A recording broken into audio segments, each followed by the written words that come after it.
오늘 말씀 우리 함께 봉독하도록 하겠습니다. 오늘 말씀 전도서 5장 1절에서 7절 말씀까지입니다. 네, 제가 말씀을 봉독하도록 하겠습니다.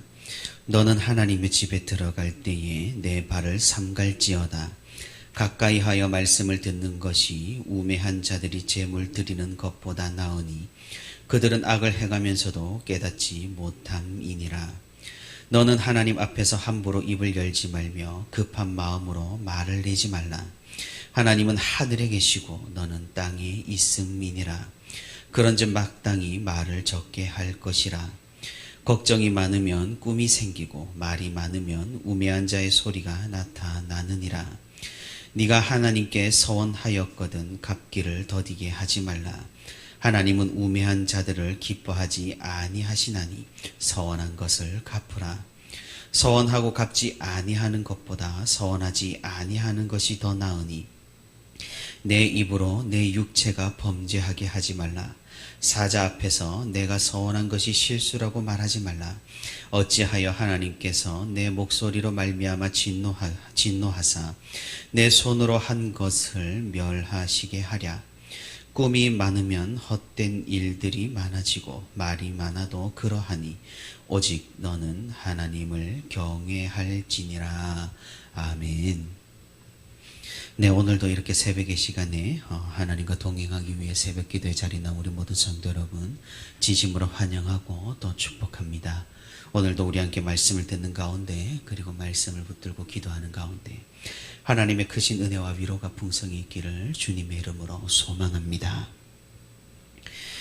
이 세상이 헛되다는 것을 계속해서 말하던 전도자는 이제 5장에 들어와서는 그럼 이 헛된 이 세상에서 우리가 무엇을 붙들어야 하는가에 대해서 이야기를 하기 시작합니다. 전도자가 말하는 인간이 붙들어야 하는 가장 중요한 것은 바로 하나님을 경외하는 삶입니다. 하나님을 경외하는 것만이 우리가 이 헛된 세상에서 삶을 살아갈 때 헛되지 않게 살아갈 수 있는 비결이라고 합니다. 사실 우리가 생각을 해봐도 정말 그렇습니다. 하나님 외에 다른 것 모두가 없어질 것들, 유한한 것들, 한시적인 것들 뿐입니다. 오직 하나님만이 영원하시고 참되시며 무한하십니다. 그러니 이 한시적이고 일시적인 세상에서 한시적이며 일시적인 우리가 진정으로 붙들어야 할 대상이 바로 하나님이신 것입니다. 그렇게 된다면 유한한 우리는 하나님의 사랑과 은혜로 말미암아 영원의 존재로 거듭나게 되는 것이며 유한한 삶에서 그렇게 의미를 찾지 못해 발버둥치던 그 삶에서 목적과 기쁨으로 가득 차게 되는 것입니다. 그러나 우리가 유의해야 할 것이 있다면 너무나 유한하고 한시적인 우리이기에 우리는 영원하시고 무한하신 하나님을 이 세상으로 끌어들이려고 한다라는 사실입니다. 전도자가 오늘 말하는 것처럼 하나님께서는 하늘에 계시고 우리는 땅에 있다라는 사실을 우리는 종종 잊어버리는 듯합니다. 성육신 하셔서 비천해지심으로 이 땅에 오신 그 그리스도의 은혜와 사랑을 망각한 채 그것이 그냥 당연한 것이냐, 우리 자신에게 권리인 양 생각하는 사람과 그런 성도가 많다라는 사실입니다.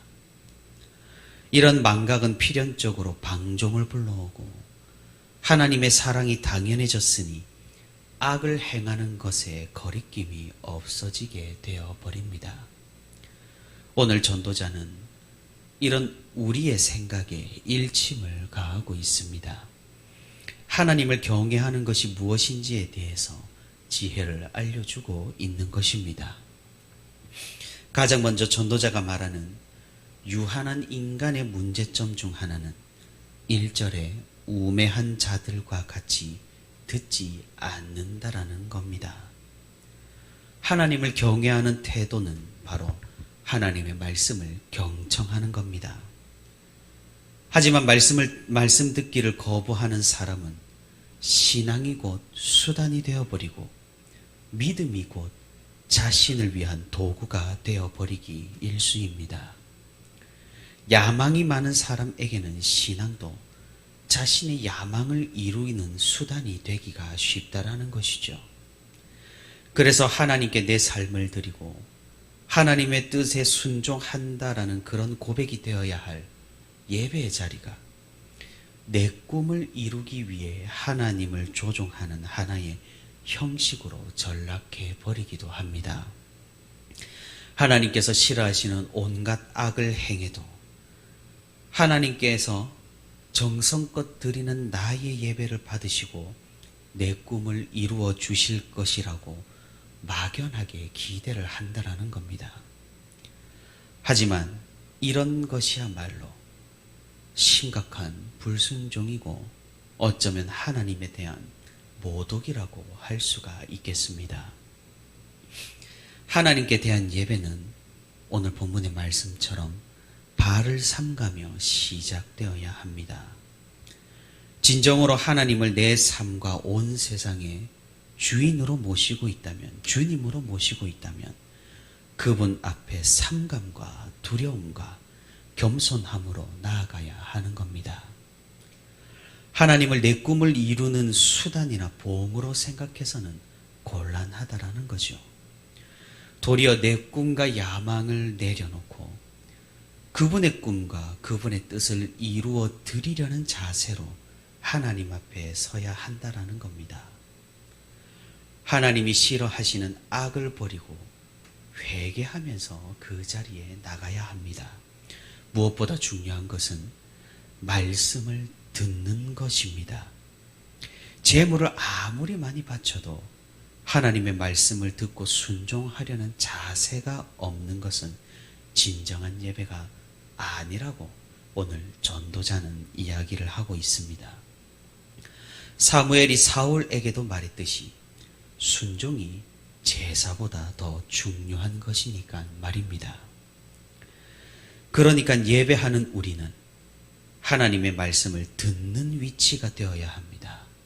말씀을 평가한다거나 감동이나 재미를 주된 목적으로 하는 것은 위험한 것이죠.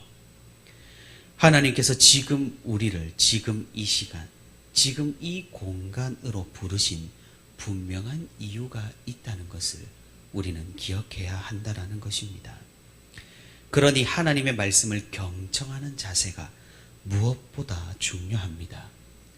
설교와 기도 그리고 성도 간의 교제 가운데 하나님의 뜻을 찾기 위해 애를 써야 합니다. 그리고 그 하나님의 뜻이 무엇인지 확실하다면 우리는 그 뜻에 순종하고 그 뜻을 이루기 위해서 기도해야 한다는 것이고, 그렇게 기도하는 우리가 될 수 있기를 바랍니다. 내 꿈을 말하는 것보다 먼저 하나님의 말씀을 듣고 기도로 고백하는 지금 이 자리가 될 수 있기를 바랍니다. 두 번째로 하나님을 경외하지 않는 우매한 자들의 특징이 있다면 그것은 하나님 앞에서 말이 많다라는 것이라고 오늘 전도자는 이야기합니다. 자신의 야망을 이루기 위해서 하나님을 보응으로 이용하려는 사람은 말이 많습니다. 기도는 이런 사람들에게 하나님께 듣는 시간이 아니라 내 소원과 내 야망을 말하는 시간이 되어버립니다. 그래서 말을 많이 해야, 정성껏 오래 해야 하나님께서 들으신다고 착각합니다. 그래서 하나님 앞에 앉자마자 하나님에 대한 찬양과 감사와 고백도 없이 급하게 그냥 자신의 소원부터 쏟아 놓습니다. 또 이들은 자신의 소원을 이루기 위해서 하나님 앞에서 성급하게 약속을 하기도 합니다. 예를 들어서 이번 사업에 성공하게 해주신다면, 이 시험에 합격하게 해주시면, 이 직장에 취업되게 해주시면, 더 나아가서 수능을 잘 보게 해주시면 앞으로 내 삶을 하나님께 바치겠습니다. 수익금의 절반을 제가 헌금하겠습니다라는 식의 이런 섣부른 서원입니다. 우리는 하나님 앞에서 함부로 말하고 많은 말을 하고 성급하게 약속하는 것을 멈추어야 합니다. 말하기 전에 먼저 하나님께서는 하늘에 계시고 우리는 땅에 있다라는 사실을 분명히 기억을 해야 합니다. 하나님은 우리가 기도하기도 전에 우리가 무엇을 원하는지 다 아시는 분이십니다. 그분이 온 세상을 다스리시는 우리의 주인이시니까 말입니다. 그러니 그분을 조종하여서 내 꿈을 이루겠다는 생각은 아예 버려야 한다는 것이죠. 하나님과 거래를 해서 내가 원하는 것을 얻어내겠다라는 그런 생각은 그냥 망상일 뿐입니다. 도리어 하늘에 계신 하나님께 땅에 있는 나에게 지금 가장 좋은 것, 필요한 것을 주실 줄을 믿고 그분의 뜻을 묻고 그분의 뜻을 이루기 위해 내가 해야 할 일을 하나님께 물어봐야 한다라는 겁니다. 이것이 바로 우리가 하는 기도의 분명한 정의입니다. 3절의 말씀처럼 걱정이 많으면 꿈에서도 그 일을 겪기 마련입니다. 일을 이루기 위해서 골몰에 있는 사람은 하나님 앞에서도 그 일 때문에 말을 많이 하게 됩니다. 그렇게 된다면 점차 하나님 앞에서 헛된 약속, 쓸데없는 소리, 중언부언하는 말을 남발하게 된다는 것이죠. 하나님 앞에서 함부로 입을 열고 성급하게 말하지 않기를 바랍니다. 하나님의 뜻을 먼저 확인하고 기쁨으로 예라고 대답하는 우리가 될 수 있기를 바랍니다. 오히려 그분의 뜻을 이루는 데 필요한 것을 우리가 그분께 구하고 아랠 수 있는 그런 성도가 될 수 있기를 바랍니다. 마지막으로 자신의 꿈을 이루기 위해 성급하게 하나님께 서원하고 약속한 사람은 그 꿈이 이루어지면 쉽게 그 약속을 저버리게 되고 잊어버리기 일쑤입니다. 그것은 약속이 목적이 아니라 자신의 꿈과 자신의 야망이 자신의 목적이었기 때문입니다. 그래서 이것도 전도자가 말하기를 너무나 어리석은 행동이라고 이야기합니다. 하나님을 진정으로 예배하고 섬기는 사람은 하나님 앞에 한 약속을 매우 중요하게 생각하기 마련입니다. 하나님과의 약속을 아무렇지도 않게 생각한다라는 것은 하나님을 봉이나 수단으로 생각한다는 그런 명백한 방증입니다. 오늘 본문 4절에서 말하듯 하나님께서는 그런 어리석은 자들을 기뻐하시지 않습니다. 약속을 했다가 그것은 실수였다고 말하는 것은 가증한 범죄라고 말하고 있는 것이죠. 그럴 바에는 약속을 아예 하지 않는 편이 더 낫다라고 전도자는 말합니다.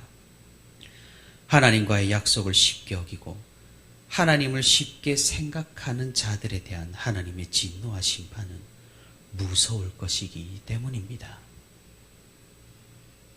사랑하는 성도 여러분, 우리의 많은 욕심 그리고 이루고 싶은 꿈 때문에 하나님 앞에 쏟아 놓는 많은 말들은 모두 다 허무하고 쓸데없는 것들입니다. 우리는 오직 하나님을 경외해야 합니다. 하나님을 이용하려거나 하나님을 봉이나 수단으로 삼는 것이 아니라 우리는 하나님을 경외해야 합니다. 경외가 무엇입니까? 그것은 두려워하며 존경하여서 그 말씀을 경청하고 순종하는 것을 말합니다. 그분 앞에서 존경하는 마음으로 삼가 조심한다라는 의미가 바로 경외입니다. 내 꿈과 야망을 그분 앞에 내려놓고 오직 하나님의 말씀 앞에 아멘해야 할 것입니다. 내 삶과 내 일과 내 생각을 통하여서 하나님의 뜻이 이루어지도록 우리가 기도하는 것이 바로 그것입니다. 전도자의 지혜대로 우리가 진실로 그렇게 할 때 우리의 삶이 가장 행복해질 것이기 때문입니다. 하나님을 믿는 것, 그리고 말씀을 따르는 것, 분명히 고통이 따릅니다. 그런데 오늘 전도자는 왜 그것이 가장 우리에게 행복한 길이라고 말하고 있는 것일까요? 정말로 하나님을 믿는 사람은 이 믿음이, 이 신앙의 삶이 고통이라고 여기지 않기 때문입니다. 말씀을 따르는 사람은 말씀을 따르는 그 자체만으로 삶의 목적이 뚜렷해지며 목표가 분명해지며 가슴이 벅차오르며 보람이 충만하기 때문입니다. 그렇기에 말씀을 따르는 그 길은 행복한 길이라고 오늘 전도자는 이야기하고 있고, 하나님의 말씀이 꿀과 같이 달달하고 다윗이 고백을 하고 있는 겁니다. 우리가 하나님을 경외함으로써, 그 말씀에 순종함으로써 행복의 길로 나아갈 수 있기를 바랍니다. 오늘도 일상의 삶 가운데서 하나님을 느끼며 그 앞에서 살아가며 그분께서 이끄시는 그 순종과 행복의 길로 기쁘게 걸어가는 저와 우리 부천시민교회 모든 성도가 되기를 주님의 이름으로 소망합니다.